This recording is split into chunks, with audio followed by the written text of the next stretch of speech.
योग और आयुर्वेद 5000 साल पुरानी पद्धति है, मगर इसे फिर से जिंदा करने का श्रेय सिर्फ और सिर्फ स्वामी रामदेव को ही जाता है। देश और दुनिया में योग को जानने, समझने, मानने और पहचान दिलाने का श्रेय स्वामी रामदेव को जाता है। नमस्कार दोस्तों, अगर इस देश में कुछ चूतियों को निकाल दिया जाए ना, तो इस देश में बिल्कुल शांति हो जाएगी, आराम से देश चलेगा। फिर अब ये कुणाल कामरा इस चूतियों को देख लीजिए, ये खुले आम ट्विटर पर बाबा रामदेव को भड़वा गया, लेकिन ट्विटर इसके ऊपर कार्रवाई नहीं करेगा। कुछ ट्विटर पर कार्रवाई करेगा कंगना रनौत के ऊपर। सरकार कुछ भी करे, लेकिन इस चूतिये को सरकार के खिलाफ कुछ न कुछ बोलना जरूर है। अब इसके ट्वीट्स अगर आप खंगाल के देखेंगे तो इसने हर ट्वीट्स में मोदी जी के खिलाफ बोला है, यानी मोदी जी का अपमान किया है। चलिए आते हैं आज के मुद्दे पर। आज का मुद्दा है बाबा रामदेव। बाबा रामदेव पिछले 7 दिनों से सुर्खियों बने हुए हैं। अब बने क्यों हैं ये सब आपको पता होगा। सबसे पहला उन्होंने योगा करते हुए कोरोना पेशेंट्स का मजाक उड़ाया। ऑक्सीजन, अब ये वीडियो देखिए आप। मरते ऐसे, अरे भगवान ने मुफ्त में ऑक्सीजन दे रखी है, ले ऑक्सीजन की कमी पड़ रही है, भगवान ने सारा ब्रह्मांड भर रखा है ऑक्सीजन से, ले तो ले बावड़े। एक तो ये बयान दिया बाबा रामदेव। दूसरा बयान ये दिया कि जितनी भी कोरोना पेशेंट्स की मौत हुई है वो एलोपैथिक दवाई खाने से हुई है। लाखों लोगों की मौत का कारण एलोपैथी है। क्लोरोक्विन फेल हुई, फिर रेमडेसिविर फेल हो गई, फिर एंटीबायोटिक्स इनके फेल हो गए, फिर स्टेरॉइड इनके फेल हो गए, प्लाज्मा थेरापी के ऊपर भी कल बैन लग गया। जितनी भी दवाएं दे रहे हैं, फिर लोग करिए तमाशा हो क्या रहा है। लाखों लोगों की मौत का कारण एलोपैथी है। दूसरा बयान में उन्होंने ये बोला कि कोरोना की इस लहर में सबसे ज्यादा मौतें जो हुई हैं वो एलोपैथिक दवाएं खाने से हुई हैं, हॉस्पिटल जाने से हुई हैं। तो इसमें कोई गलत झूठ बात नहीं बोली बाबा रामदेव ने। इस वीडियो में आगे आपको बताऊंगा कि कैसे कैसे कोरोना पेशेंट की इस दूसरी लहर में मौतें हुई हैं। आईएमए जो कि इंडियन मेडिकल एसोसिएशन है, उसको बहुत बुरा लगा। इंडियन मेडिकल एसोसिएशन ने 1000 करोड़ का मानहानि का केस ठोक दिया बाबा रामदेव पर। हालांकि ऐसे आईएमए पहले भी कर चुका है। विवेक बिंद्रा, डॉक्टर विवेक बिंद्रा के ऊपर 50 करोड़ का मानहानि का केस ठोका था, वो आईएमए हार गया था। उसके बाद अक्षय कुमार पर 500 करोड़ का केस ठोका, वो भी हार गया। यानी आईएमए का यही काम है, अगर कोई एलोपैथी के खिलाफ जरा सा भी बोल दे तो उसके खिलाफ तुरंत मानहानि का केस ठोक देते हैं। अब मैं कुछ पॉइंट्स आपके सामने रखना चाहता हूँ इस वीडियो में। सबसे पहला, आपने जेनरिक मेडिसिन का नाम सुना है।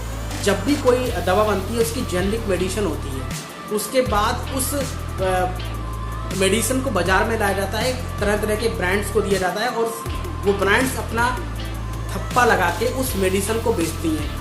जेनरिक मेडिसिन की अगर बात करें तो उसकी दवा, अगर एक मेडिसिन की दवा 5 रुपए की है, तो वही अगर किसी ब्रांड के पास जाता है और ब्रांड का ठप्पा लग के वो मेडिसिन बाजार में आती है तो उसकी कीमत, वही कीमत 500 रुपये जाती है, यानी 500 से 500 रुपये कीमत बढ़ जाती है। तो इसमें आईएमए को कोई दिक्कत नहीं है। मतलब अगर पब्लिक के पास वही 5 रुपए की दवा 500 रुपये में जा रही है तो आईएमए कुछ नहीं बोलेगा, इस पर शांत बैठेगा।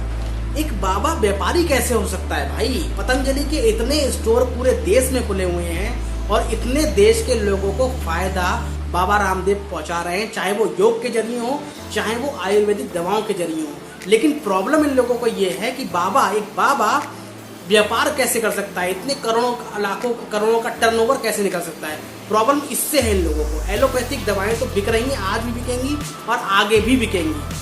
सच बात तो ये है, आयुर्वेद को लोगों ने अभी तक समझा ही नहीं है। अगर आयुर्वेद को लोगों ने समझा ही होता तो कितने लोग घर बैठे ही स्वस्थ हो गए होते। जब कोरोना काल की सेकेंड वेव आई तो कितने लोगों ने ये बोला कि अगर आप हॉस्पिटल चले गए तो आप समझ लो मर गए।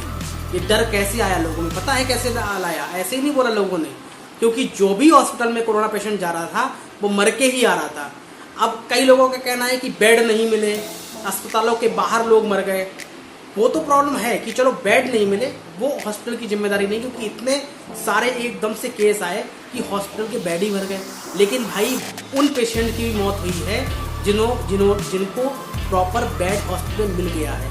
अब उनकी क्या शिकायत थी? उनकी शिकायत ये थी कि अगर डॉक्टर्स दिन में 3 बार देखने आता था तो सिर्फ 1 बार आ रहा है, डॉक्टर्स की विजिट नहीं हो रही है, नर्स कोई ध्यान नहीं दे रही है। हालांकि कुछ चीज़ें अच्छी भी हुई थी, ऐसा नहीं है कि हर डॉक्टर खराब है, लेकिन ज़्यादातर डॉक्टर्स जो हैं कोरोना पेशेंट्स को देखने तक नहीं जा पा रहे थे जिनको बेड मिला हुआ था। ये हालत थी। और इसकी जवाबदेही किसकी होती है? आईएमए की होगी नहीं होगी? आईएमए के डॉक्टर्स की होगी नहीं होगी? And no care, no mismanagement. Hospitals की जिम्मेदारी होती है डॉक्टर्स की अवेलेबिलिटी 24 आवर, नर्स की अवेलेबिलिटी 24 आवर। कितने भी पेशेंट अगर भर्ती हैं हॉस्पिटल में, हर पेशेंट के लिए डॉक्टर समय पर मौजूद होना चाहिए। लेकिन इस कोरोना कॉल में डॉक्टर्स की कमी थी, डॉक्टर्स हॉस्पिटल में भी नहीं जा रहे थे। दूसरा पॉइंट, इस कोरोना कॉल में जो सेकेंड लहर आई उसमें रेमडेसिविर इंजेक्शन की कितनी कालाबाजारी हुई, क्यों ही कालाबाजारी, और क्या रोकी जा सकती थी कालाबाजारी रेमडेसिविर इंजेक्शन की? देखिए, सबसे पहले जब सेकेंड लहर आई तो हर पेशेंट को हर डॉक्टर पर्चे पर लिख रहा था रेमडेसिविर इंजेक्शन। क्या कोई रेमडेसिविर इंजेक्शन के अलावा कोई दूसरा इंजेक्शन नहीं था? देश में उतने ही रेमडेसिविर इंजेक्शन थे जितने लोगों को रेगुलर जरूरत पड़ती है। अगर वही आप मात्रा एकदम से बढ़ जाएगी तो कोई भी सरकार, कोई भी हॉस्पिटल उसको एकदम से भरपूर मात्रा में नहीं अवेलेबल करा सकता। इसीलिए कालाबाजारी हुई। क्या डॉक्टर्स की जिम्मेदारी नहीं बनती थी कि उस रेमडेसिविर इंजेक्शन की जगह कोई और दवा लिखी जाए? सिर्फ एक इकलौता रेमडेसिविर इंजेक्शन ही था क्या? और जबकि remdesivir injection is not a रामबाण नहीं है लेकिन हर हॉस्पिटल में, चाहे प्राइवेट हो और चाहे सरकारी हॉस्पिटल हो, हर डॉक्टर रेमडेसिविर इंजेक्शन ही लिख रहा था पर्चे पर। उससे कितने लोगों का नुकसान हुआ, कितने लोगों ने लाखों रुपए देके वो इंजेक्शन खरीदे। इस कोरोना की सेकेंड लहर में बहुत लोगों को नुकसान हुआ और बहुत लोगों को परेशानी झेलनी पड़ी। अगर आप किसी भी प्राइवेट हॉस्पिटल में जाओगे ना तो आपका पेशेंट भर्ती करने से पहले आपको वहाँ पर कुछ ना कुछ रजिस्ट्रेशन फीस जमा करनी होती है। अगर बाई चांस आपके पेशेंट की मौत हो जाती है तो आपको पहले हॉस्पिटल की फीस पूरी बिल पेमेंट करना पड़ेगा, चाहे लाखों में हो चाहे करोड़ों में हो, और उसके बाद ही आपको पेशेंट का शव मिलेगा। बहुत किस्से ऐसे आए। इस पे आईएमए कुछ नहीं बोलता, इसमें आईएमए के बड़े बड़े डायरेक्टर नहीं बोलते, इसमें आईएमए के अध्यक्ष नहीं बोलते। क्यों नहीं नोटिस निकाला गया कि सेकेंड लहर में कोरोना की कोई भी प्राइवेट हॉस्पिटल किसी भी पेशेंट पर दबाव नहीं डाल सकता बिल जमा करने का, उसके पेशेंट के शव को तत्काल दिया जाए? क्यों नहीं निकाला भाई? तो इस पर आईएमए की कोई जवाबदेही नहीं बनती है क्या? इस पर आईएमए के डॉक्टर्स क्या बोलेंगे? क्योंकि उसके नाम के आगे बाबा लगा हुआ है और वो व्यापारी है, वो आयुर्वेद सिखा रहा है लोगों को, आयुर्वेद को उठा रहा है, एक देश का नाम रोशन कर रहा है योगा के माध्यम से। उस पे मानहानि का केस ठोक दिया क्योंकि 1000 करोड़ रुपए का मानहानि तो बाबा झेल लेंगे, बाबा तुरंत दे देंगे।